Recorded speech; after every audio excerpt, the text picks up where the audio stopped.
അസ്സലാമലൈക്കും, welcome back. അപ്പോൾ ഇന്നത്തേത് പച്ച മാങ്ങ വെച്ചിട്ട് കാണിക്കുന്ന ഒരു സൂപ്പർ ഐറ്റാണ്.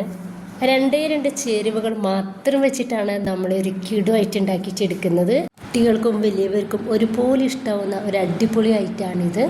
എത്ര കഴിച്ചാലും മതിയാവാത്ത അത്രയും ടേസ്റ്റാണ് ഇതിന്. അപ്പോൾ ഇതുണ്ടാക്കുന്നത് ഇങ്ങനെയൊന്ന് കണ്ടുകൊണ്ടിരിക്കുമ്പോൾ നിങ്ങൾക്ക് ഇഷ്ടമാവുകയാണെങ്കിൽ നിങ്ങളുടെ എല്ലാ സപ്പോർട്ടും ഉണ്ടാവുക.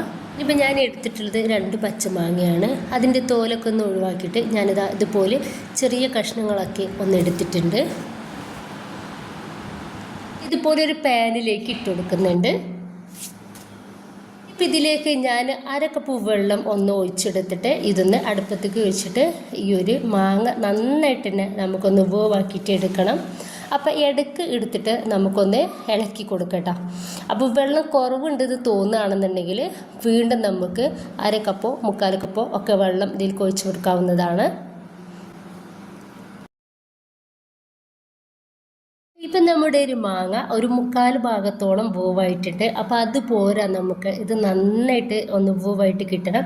അപ്പോൾ നന്നായിട്ട് തിക്കാവുകയാണെന്നുണ്ടെങ്കിൽ നമുക്കിതിലേക്ക് വെള്ളം ഒഴിച്ച് കൊടുക്കട്ടെ. അപ്പോൾ വെള്ളം കൂടുതലാവരുത്, കുറച്ച് വെള്ളമൊക്കെ തിക്കാവുന്ന സമയത്ത് നമുക്ക് ഒഴിച്ച് കൊടുക്കാവുന്നതാണ്.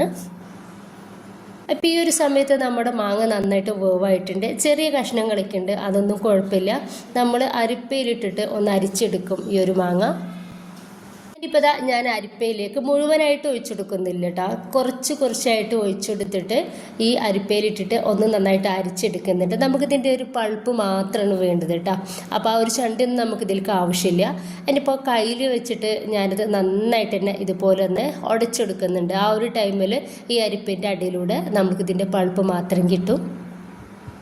ഇനിയിപ്പോൾ ലാസ്റ്റിലുള്ളതും കൂടെ ഞാനിതിലേക്ക് ഇട്ടിട്ട് ഒന്ന് അരിച്ചെടുക്കുകയാണ്. ഇനിയിപ്പോൾ ഇതിലോട്ട് ഞാൻ 1 കപ്പ് പഞ്ചസാരയാണ് ഇട്ടുകൊടുക്കുന്നത്. അപ്പോൾ ഈ ഒരു മാങ്ങ എൻ്റേത് വല്ലാണ്ട് പുളിയില്ലാത്ത മാങ്ങ ആയതുകൊണ്ടിട്ട് തന്നെ അധികം പഞ്ചസാര ഇതിലോട്ട് ആവശ്യമില്ല. നിങ്ങളുടെ കയ്യിൽ നല്ല പുളിയുള്ള മാങ്ങയാണെങ്കിൽ കുറച്ചധികം തന്നെ പഞ്ചസാര വേണ്ടി വരും. അപ്പോൾ അതിനനുസരിച്ച് മാത്രം നമുക്കിതിന് ആവശ്യമാണ്. ഇനിയിപ്പോൾ നന്നായിട്ട് ഒന്ന് മിക്സാക്കി കൊടുക്കുക. കൂടുതലായിട്ട് വറ്റിച്ച് കിട്ടേണ്ട.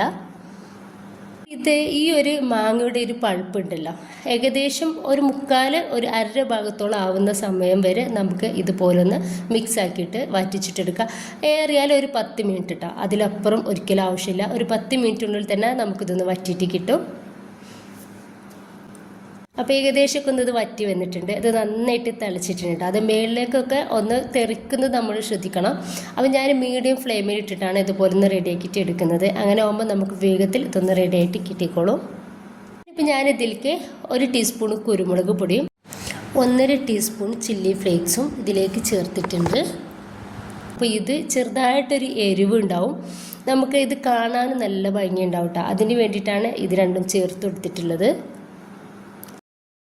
ഇനിയിപ്പോൾ ഞാനിതിലേക്ക് ഒരു 4-5 ഡ്രോപ്സ് ഗ്രീൻ കളർ ചേർക്കുന്നുണ്ട്. ആപ്പിൾ ഗ്രീൻ കളറാണ് ഇതിലോട്ട് ഞാൻ ചേർക്കുന്നത്. നമ്മൾ പച്ചമാങ്ങ വെച്ചിട്ട് ആണല്ലോ ഇത് ചെയ്തെടുക്കുന്നത്, അതുകൊണ്ട് തന്നെ നല്ലൊരു കളർ കിട്ടാൻ വേണ്ടിയിട്ടാണ്. നിങ്ങൾ വീട്ടിൽ ചെയ്തെടുക്കുമ്പോൾ ഈ ഒരു കളർ ചേർക്കേണ്ട. കളർ കുറവായി തോന്നിയ സമയത്ത് ഒരു 2-3-4 ഡ്രോപ്സ് കൂടി ഞാനിതിലേക്ക് എടുത്തിട്ടുണ്ടായിരുന്നു. നന്നായിട്ടൊന്ന് മിക്സ് ആക്കി എടുക്കുക.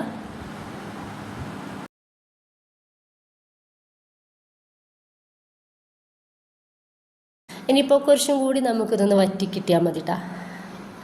അങ്ങനെ കുറച്ചും കൂടി വറ്റിയാൽ നമുക്ക് ഇതൊന്ന് റെഡിയായിട്ട് കിട്ടിക്കോളും. അപ്പോൾ അതിൻ്റെ ഇടയിൽ ഞാൻ ഇതുപോലെ 2 സ്റ്റീൽ പാത്രം എടുത്തിട്ടുണ്ട് കേട്ടോ. ഇനിയിപ്പോൾ ഞാൻ ഈ ഒരു പാത്രത്തിൽ കുറച്ച് ഓയിൽ ഇതുപോലെ ഒന്ന് സ്പ്രെഡാക്കി കൊടുക്കുന്നുണ്ട്.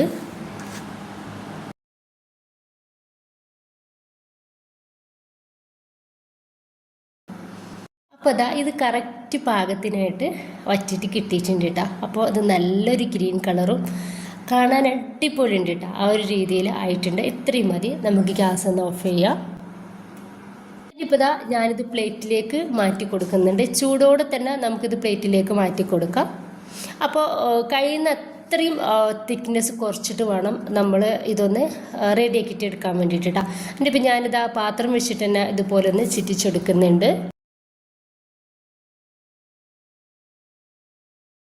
ഇപ്പം ഞാനിത് ഒരു 3 പ്ലേറ്റിലാക്കിയിട്ട് ഒന്ന് മാറ്റിയിട്ടുണ്ട്.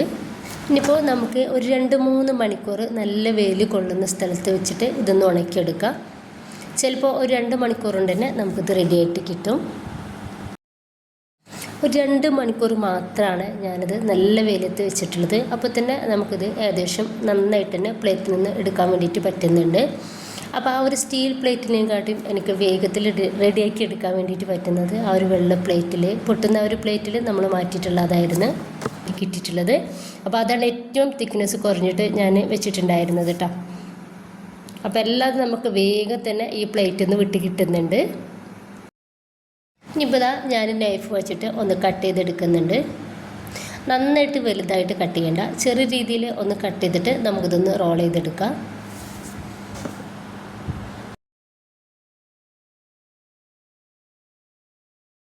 എല്ലാവരും ഇതുപോലെ ഒന്ന് ട്രൈ ചെയ്ത് നോക്കുക. നമുക്ക് കുട്ടികൾക്കും വലിയവർക്കൊക്കെ ഒരുപാട് ഇഷ്ടമാവുന്ന നല്ല ടേസ്റ്റി ആയിട്ടുള്ള ഒരു സംഭവം തന്നെയാണിത്.